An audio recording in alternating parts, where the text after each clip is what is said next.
आज हम फार्माकोलॉजी का न्यू यूनिट स्टार्ट कर रहे हैं एंटीबायोटिक्स का। ठीक है, इसमें पहला चैप्टर जो है ये है सिल्वाल सिंथेसिस इनहिबिटर। इस चैप्टर में जो हम ड्रग पढ़ेंगे ये ड्रग बैक्टीरिया की सिल्वाल सिंथेसिस को इनहिबिट करता है। इस चैप्टर को पढ़ने से पहले हम बैक्टीरिया सेल्स का जो स्ट्रक्चर है इस पर मैं थोड़ा ओवरव्यू दूंगा। बैक्टीरिया सेल्स का जो सबसे आउटर मोस्ट लेयर होता है वो होता है सिल्वाल के बाद इसका प्लाज्मा मेम्ब्रेन होता है।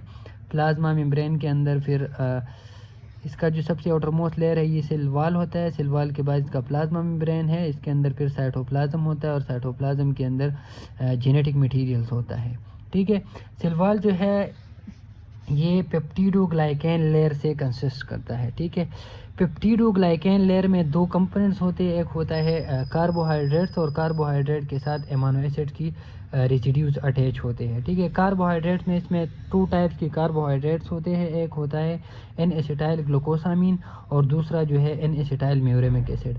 और एन एसिटाइल म्यूरेमिक के साथ एमाइनो एसिड की रेसिड्यूज अटैच होते हैं, L alanine, D glutamic acid, L lysine और डी एलेनिन। ठीक है, फिर एक लेयर और दूसरी लेयर के बीच जो है ये क्रॉस लिंकेज होता है। ठीक है, ये क्रॉस लिंकेज जो है ये बैक्टीरिया की सिल्वाल को स्टेबलाइज करता है। ठीक है, फिर इस सिल्वाल के बाद जो है ये प्लाज्मा मेम्ब्रेन है और प्लाज्मा मेम्ब्रेन के बाद इसका साइटोप्लाज्म या साइटोसोल है। ठीक है, ये जो लेयर है क्रॉस लिंकेज ये पेनिसिलिन बाइंडिंग प्रोटीन एक एंजाइम है जो कि इस लेयर को सिंथेसाइज करता है।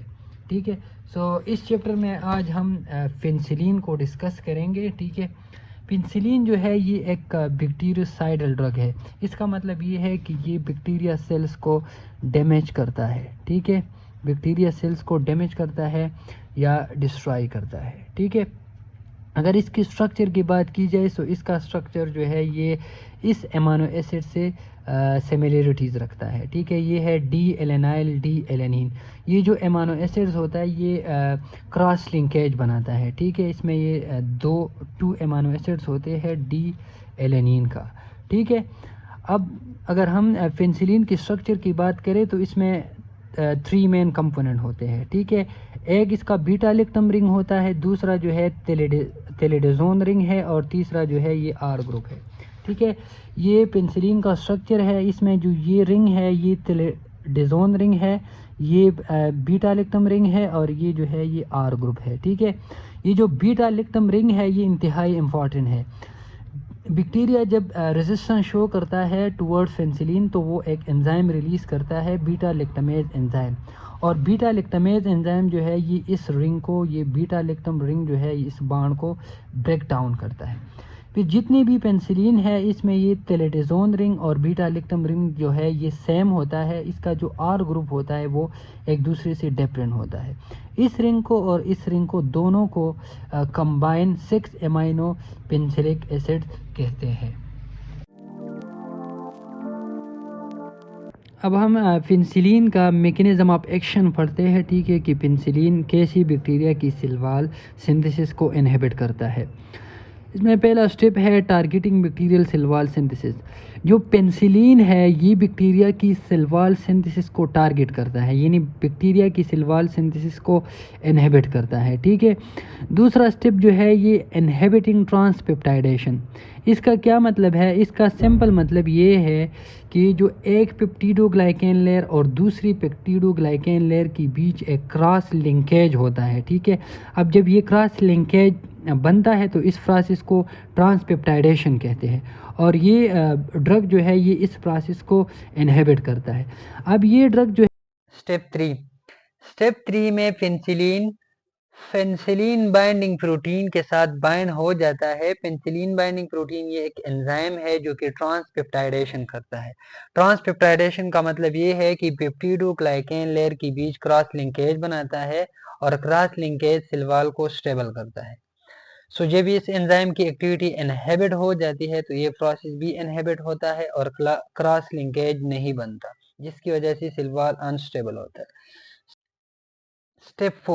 स्टेप फोर में ये होता है कि जब ट्रांसपेप्टाइडेशन प्रोसेस इनहिबिट होता है 52 ग्लाइकेन लेयर की बीच क्रॉस लिंकेज नहीं बनता तो सेल वॉल जो है वो अनस्टेबल होता है। ठीक है, स्टेप 5 में जब अनस्टेबल सेल वॉल बनता है तो ड्यूरिंग सेल डिवीजन बैक्टीरिया का सेल जो है ये ऑस्मोटिक प्रेशर को टॉलरेट नहीं कर पाता, जिसकी वजह से सेल जो है वो ब्रस्ट हो जाता है और डेथ अकर हो जाता है।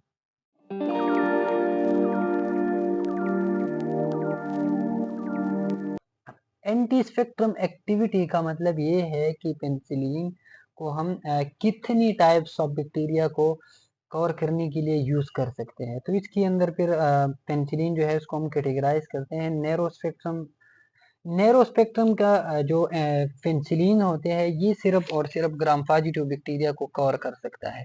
ठीक है, फिर ब्रॉड स्पेक्ट्रम है। ठीक है, ब्रॉड स्पेक्ट्रम जो है ये ग्राम पॉजिटिव के साथ साथ ग्राम नेगेटिव को भी कवर करता है। ठीक है, और एक्सटेंडेड स्पेक्ट्रम जो है ये जो बैक्टीरिया रेजिस्टेंस प्रोड्यूस करता है ग्राम नेगेटिव बैक्टीरिया, इसको कवर करता है। ठीक है, नेक्स्ट टॉपिक जो है ये है बैक्टीरियल रेजिस्टेंस टू पेनिसिलिन, यानी बैक्टीरिया पेनिसिलिन को रेजिस्टेंस कैसे शो करता है। ठीक है, जब हम एंटीबायोटिक्स देते हैं तो सम टाइम बैक्टीरिया जो है ये रेजिस्टेंस डेवलप करता है, इसकी वजह से जो एंटीबायोटिक का इफेक्ट होता है वो प्रोड्यूस नहीं होता है। ठीक है, तो ये बैक्टीरिया अपना रेजिस्टेंस कैसे शो करता है, ये इसकी 3 मेन मैकेनिज्म है। सबसे पहला मैकेनिज्म जो है ये है production of beta lactamase enzyme. Bacteria जो है ये एक एंजाइम प्रोड्यूस करता है beta lactamase. Beta lactamase enzyme जो है ये एक करता है पेनिसिलिन का जो बीटा लैक्टम रिंग है, मैंने स्ट्रक्चर में बताया है, इस रिंग पे ये एक करता है और रिंग को हाइड्रोलाइज करता है, जिसकी वजह से जो ड्रग होता है पेनिसिलिन होता है वो इनएक्टिव होता है और वो अपना इफेक्ट प्रोड्यूस नहीं कर सकता। दूसरा जो होता है वो है डिक्रीज परमेबिलिटी। इसका मतलब ये है कि बैक्टीरिया जो है वो पेनिसिलिन को सेल के अंदर अलाउ नहीं करता। ठीक है, इसकी मतलब पेनिसिलिन की पेनिट्रेशन नहीं होता है।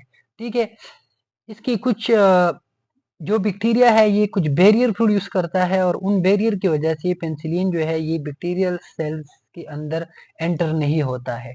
ठीक है, अब इसमें जो ग्राम नेगेटिव बैक्टीरिया है, ग्राम नेगेटिव बैक्टीरिया जो है इसमें सेल वॉल के अलावा इसका एक लेपोपॉलीसेकेराइड मेम्ब्रेन होता है और कुछ प्रोटीन्स होते हैं।